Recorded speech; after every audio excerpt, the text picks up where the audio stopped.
यहाँ सद्गुरु सूफी संत इब्राहिम की कहानी सुना रहे हैं।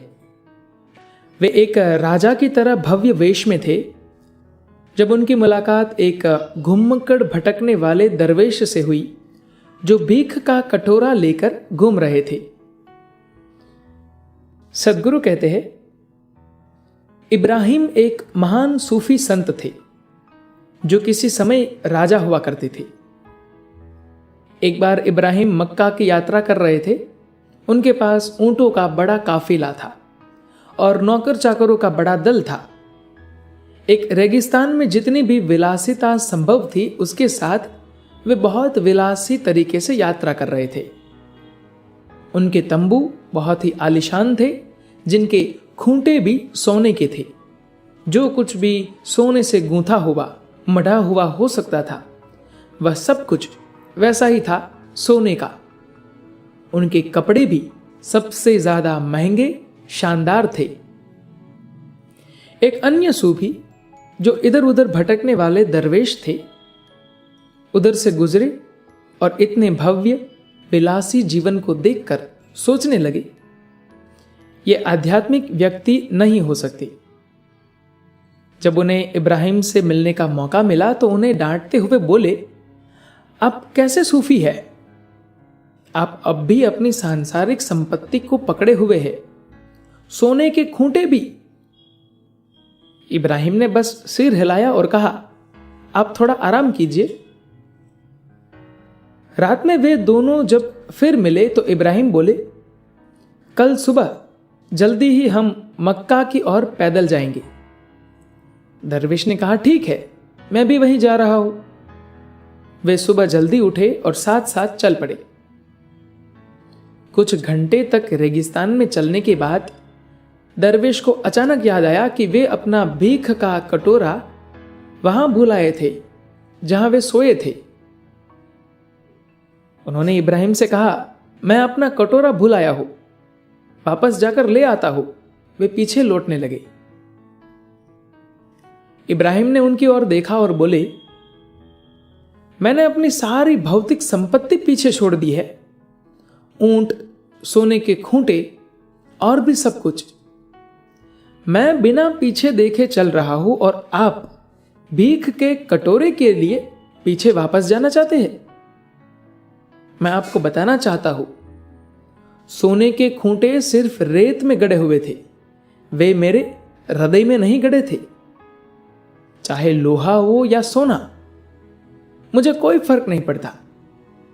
तो मैंने उन्हें सोने का बनाया, पर आप अपना भीख का कटोरा भी छोड़कर चलना नहीं चाहते। आप मक्का की ओर जा रहे हैं जो सबसे ज्यादा पवित्र जगहों में भी सबसे ज्यादा पवित्र है, पर आप एक भीख के कटोरे के लिए वापस जा रहे हैं। मेरे पास तो मेरा भीख का कटोरा भी नहीं है। और इब्राहिम चल पड़े। आपके पास क्या है और क्या नहीं है? आप क्या खाते हैं, क्या पहनते हैं या कैसे रहते हैं? इन सब से यह निश्चित नहीं होना चाहिए कि आप अपने अंदर से कैसे हैं। बाहर से आप जैसे चाहे रह सकते हैं, लेकिन महत्वपूर्ण यह है कि आप अपने आप को अंदर से कैसे रखते हैं। वरना आप सब कुछ इकट्ठा कर सकते हैं पर आपके पास कुछ नहीं होगा। उस समय से जब मानव गुफाओं में रहता था, लोग सामान इकट्ठा कर रहे हैं। आप बच्चे थे तो चमकदार पत्थरों के टुकड़े एकत्रित करते थे। तब से अब तक कुछ नहीं बदला है। बात बस इतनी है कि पत्थर अब ज्यादा महंगे हो गए हैं। एक बच्चे के तौर पर आप उन्हें नदियों या समुद्र तट से लाते थे।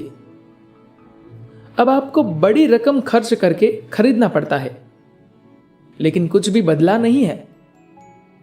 अब अभी भी इकट्ठा करने में ही लगे हुए हैं।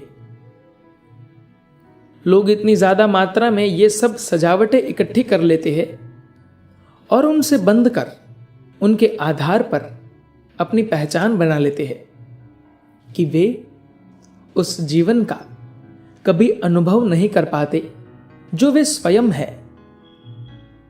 आप जो कुछ भी इकट्ठा करते हैं, रिश्ते, नाते, परिवार, संपत्ति, जमीन, जायदाद, ज्ञान, विचार और वो सब कुछ जो आपके पास है, ये सब जीवन सजाने के लिए अतिरिक्त सजावटें हैं।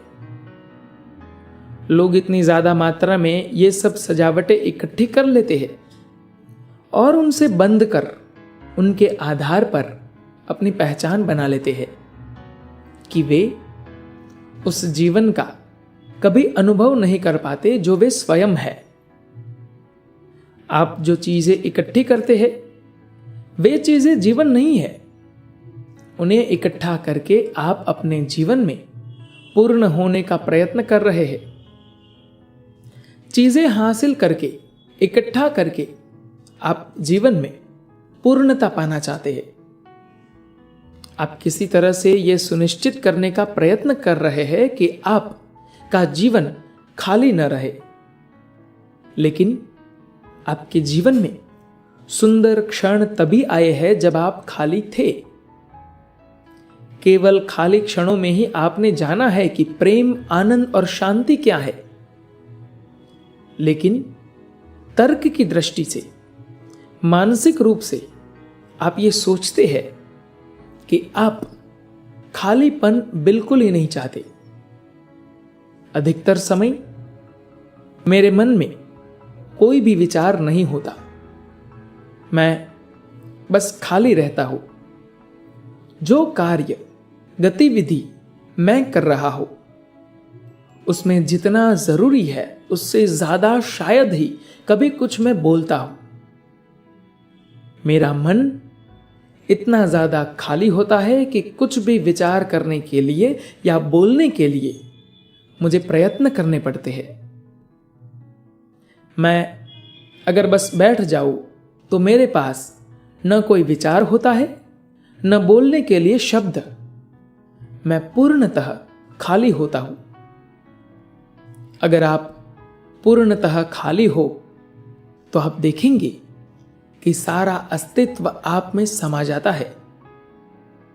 अगर आपके पास कुछ योजनाएं, विचार है, तो कहीं कहीं कुछ विचार अस्तित्व के साथ तालमेल में आ जाएंगे। लेकिन अगर आप में ऐसा कुछ नहीं है जिसे आप अपना कह सके, अगर आप बस एक खाली स्थान है, तो सारा अस्तित्व एकदम सही ढंग से आपका हिस्सा बन जाता है। अगर आप बिल्कुल ही पूर्णतः खाली हो जाते हैं, तो आप कोई भी चीज इसलिए इकट्ठा नहीं करेंगे क्योंकि आप बस इकट्ठा करना चाहते हैं। आपके पास जो भी है उसका आप पूरा आनंद लेंगे, और यदि वो सब नहीं है तो उसके न होने का भी आनंद लेंगे। धन्यवाद।